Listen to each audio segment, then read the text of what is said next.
Allez, la question de la semaine, c'est est-ce qu'on peut être neurodivergent et créer son entreprise artisanale? Alors, pendant que mes mains travaillent, je vous réponds avec l'expérience de quelqu'un qui crée depuis 16 ans, sans savoir que j'étais neuro-A, même si franchement, avec le recul, vraiment, c'était super évident.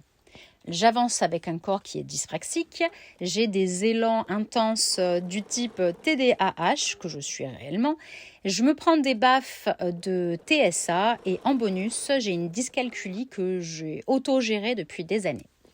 Alors, je ne vais pas faire de théorie, je vais essayer de parler le plus vrai et le plus juste possible en m'appuyant sur mon parcours, sur tout ce que j'ai appris autour du trouble du développement neurologique, avec un petit disclaimer.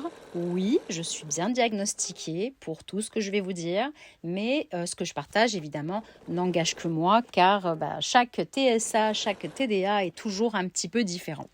On va commencer par la dyspraxie. Alors là, mes mains, vous les voyez, elles sont en train de coudre et peut-être que vous vous dites que bon, ça a l'air normal. En fait, je ne suis pas du tout les positions traditionnelles des couturières pro. La dyspraxie, c'est comme si les gestes simples demandaient une énergie supplémentaire aux personnes qui sont comme moi. On peut être hyper maladroite au départ, puis après on va s'améliorer évidemment. On peut être aussi très lente ou au contraire, et ça c'est très important, ultra rapide.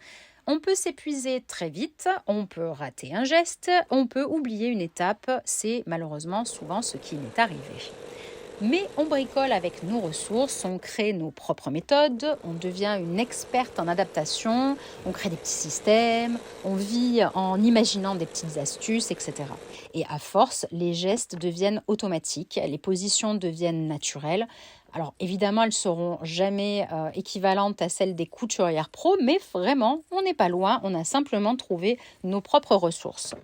Moi, mes mains, quand elles cherchent leur chemin sur quelque chose que je ne connais pas, une fois qu'elles l'ont trouvé, c'est comme le vélo, ça s'oublie pas et on avance.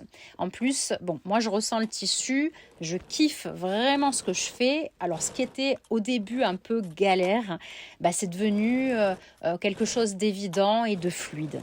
Donc oui, on peut être dyspraxique et artisane. Et d'ailleurs, on ne crée pas malgré la dyspraxie, on crée avec la dyspraxie et comme avec tout ce qui va suivre. Le TDAH, je suis obligée de le dire tout en douceur et je vais certainement le remplacer par TDA parce que pour moi, il y a une petite 10, je sais pas quoi, qui fait que j'inverse les lettres et les mots. Mais voilà. Bon, pour moi, le TDA, c'est une évidence amoureuse avec l'entrepreneuriat parce qu'il y a de l'élan, il y a de l'intensité, il y a un goût pour plonger en profondeur dans tout ce qu'on pourrait faire, pour apporter de la différence, pour se dire qu'on n'a pas envie de faire comme tout le monde. Mais tout ça, ça demande beaucoup d'énergie et c'est généralement suivi par une période d'épuisement total. Le TDA, c'est l'énergie qui part dans toutes les directions. Moi, personnellement, j'imagine environ 10 projets par semaine. Chaque matin, je me fais ma nouvelle liste du jour. Mais au final, soit j'oublie de passer à l'action, d'envoyer une facture, de répondre à un mail, soit une autre idée va venir prendre le relais sur la dernière et j'ai du mal à avancer. Alors, on parle de procrastination. Moi, je le fais par exemple en rangeant l'atelier, en écrivant dans le détail le prochain projet. En fait, ce qui remplit ma tête aujourd'hui. Avant, je bossais même la nuit. Alors, quand je dis avant, c'est avant la ménopause. Petit point astucieux, je ne pensais pas être tout ce que je vous dis avant ma ménopause, tout simplement parce que j'avais des ressources physiques pour pouvoir compenser et ces ressources physiques se sont effondrées suite à la chute hormonale qu'entraîne la ménopause. Bon, ça ne concerne que les femmes, mais c'est important de le signaler. Donc, avant, je bossais même la nuit et je vais vous dire, on se retrouvait même parfois avec d'autres créatrices à 3 heures du matin sur notre clavier, devant notre écran, comme si c'était normal.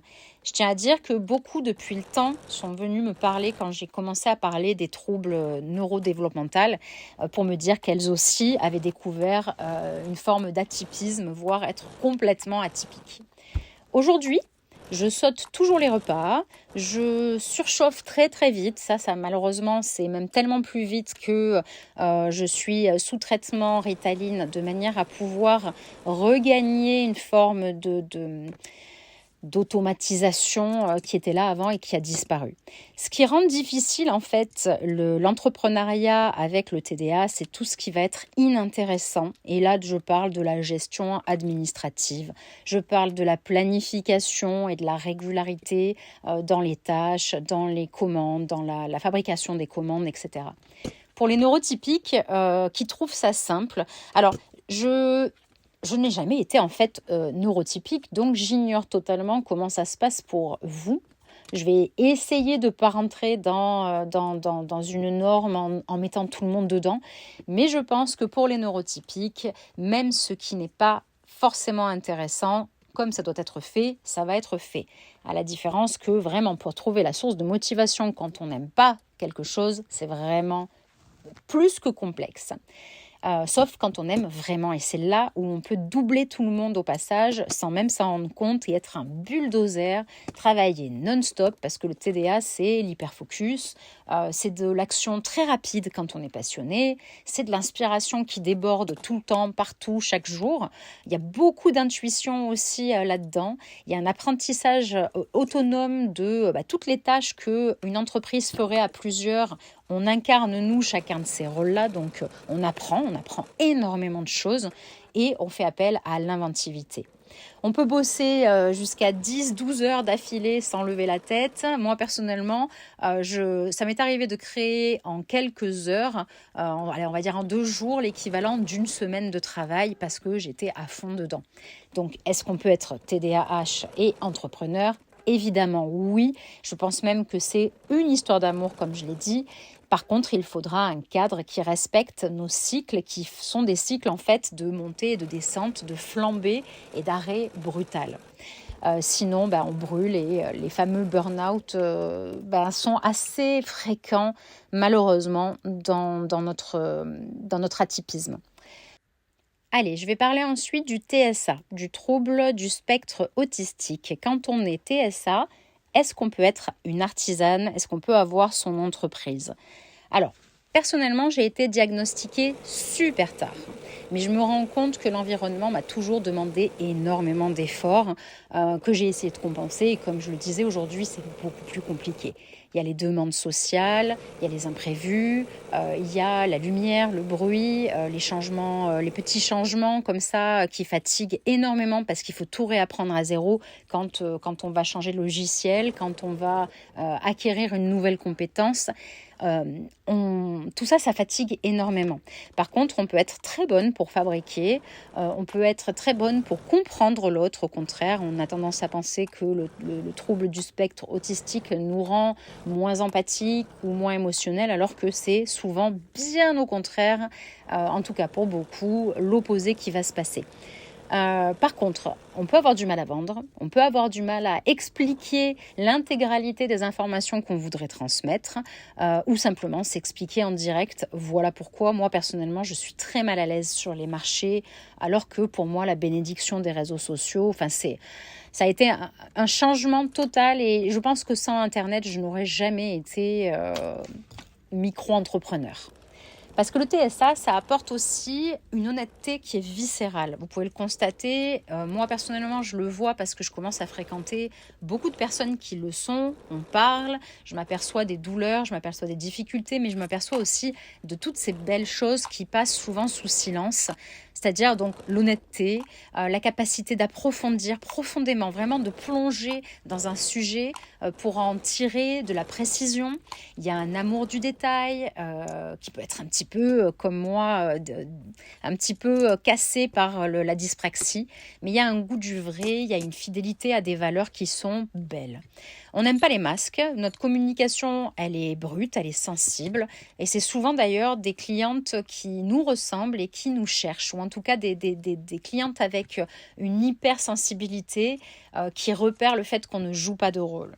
Alors, est-ce qu'on peut être autiste et entrepreneur ? Oui, oui, oui. Et d'ailleurs, l'entrepreneuriat peut même devenir vraiment un refuge parce qu'on y crée nos règles, on a nos rythmes qu'on respecte, on crée un espace où on s'accueille. Donc oui, sans aucun problème. Je vais ajouter une autre quelque chose, c'est-à-dire la dyscalculie, puisque en fait, généralement, on ne va pas se voiler la face quand on a tout ça, on a un fonctionnement général, que ce soit sur le corps, que ce soit sur les émotions, que ce soit sur la capacité de raisonnement qui est atypique. Donc tout ce qui est 10, c'est tout simplement une dérégulation. Je ne sais pas comment on dit, mince, ça faudra que je me renseigne. Donc la dyscalculie, pour moi, ça a été le brouillard sur les chiffres. Pourtant, j'en ai besoin. Il y a les prix, les marges, la rentabilité, les métrages, la conversion du temps en euros, la conversion des mètres en centimètres. Enfin bon, tout ça, ça devient complexe. Et j'ai fini par trouver des méthodes, des outils simples. J'ai fait en sorte, on va dire, de simplifier le travail. En vrai, il faudrait déléguer, mais bon, quand on n'a pas le budget, c'est compliqué, alors on fait avec ce qu'on a. Je crois, pour être honnête, que les changements qui ont été annoncés au niveau de la loi sur la TVA, etc., des auto-entrepreneurs, a motivé aussi un désir d'arrêter mon activité, non pas par dégoût de ce que je faisais, mais par difficulté face à la nouveauté, à tous ces calculs qui vont prendre... on est vraiment sur quelque chose qui se rapproche d'une entreprise dite traditionnelle. Et là, c'est très compliqué pour moi personnellement. Donc oui, on peut être dyscalculique et tenir une entreprise. On fera une compta technique simplifiée, c'est pas grave. On compense, on se fait aider quand on peut. Après, je voudrais parler de la neurodivergence vs la forme. Le problème, c'est pas nous, les neurodivergents. Le problème, c'est que le monde aujourd'hui, le monde du travail, il est pensé sans nous. Il est basé sur des normes sur lesquelles nous, on n'a aucun impact. On a dû se construire seul, on a bricolé, on a trouvé des stratégies compensatoires, on a masqué toutes nos difficultés. On n'est absolument pas ni handicapé ni plus stupide. On est simplement neurotypique. J'ai la sensation que les neurotypiques suivent un petit peu le manuel, alors que nous, on est un peu les rois de la débrouille, des solutions alternatives, et qu'au final, le manuel, on l'écrit. Parce qu'il faut être lucide, c'est plus fatigant, ça prend plus de temps, ça demande des stratégies, c'est rarement linéaire. Pourtant, on a un truc que beaucoup n'ont pas, et c'est un feu intérieur qui ne dépend ni de la logique et ni de la rentabilité. Je fais des choses que j'aime, et si je n'aime pas ces choses, je ne peux pas les faire. Alors oui, c'est possible d'être artisane avec tout ce beau package de troubles du neurodéveloppement. Oui.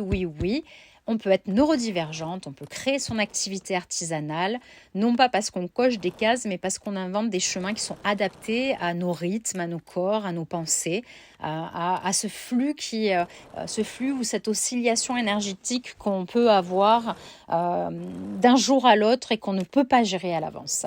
Donc il faut bien se dire qu'on crée jamais malgré soi, mais vraiment qu'on crée avec soi, avec ses propres particularités. L'entrepreneuriat, c'est très dur. Et pourtant, pour beaucoup d'entre nous, il est bien plus doux que le salariat. Bon, j'ai beaucoup parlé, je terminerai avec quelques pistes simples. On accepte et on chérit son fonctionnement parce qu'il est autrement, il est atypique, il est intéressant, il est beau, et on est tout aussi doué pour donner de l'amour aux gens, de l'émotion aux gens par rapport à ce qu'on crée. On arrête de se comparer, on identifie nos propres facilités pour se donner du temps, on identifie nos propres difficultés pour trouver des appuis, on ralentit. C'est pas grave, on travaille par vagues, on gère l'administratif d'une version allégée, on crée du sens et on simplifie. Et mon meilleur conseil, cherchez la beauté qu'on voudrait voir dans le monde en partant de soi, parce que c'est un métier qui nourrit, qu'on a besoin, et pas d'un métier qui nous détruit en tant que personne neuro A. L'atelier, pour beaucoup, c'est un refuge parce qu'on y crée notre propre espace, et c'est un espace vrai. Voilà, je ne suis pas un modèle, je ne représente pas de vérité universelle. Je sais juste qu'on peut être dyspraxique, TDA, TSA et dyscalculique et encore plein de choses, tout en créant, tout en vendant, tout en touchant les gens, parce qu'on fait circuler une autre forme de beauté et de vérité. On joue avec soi, et l'atelier devient un territoire intérieur qu'on vit à notre rythme en trouvant un équilibre.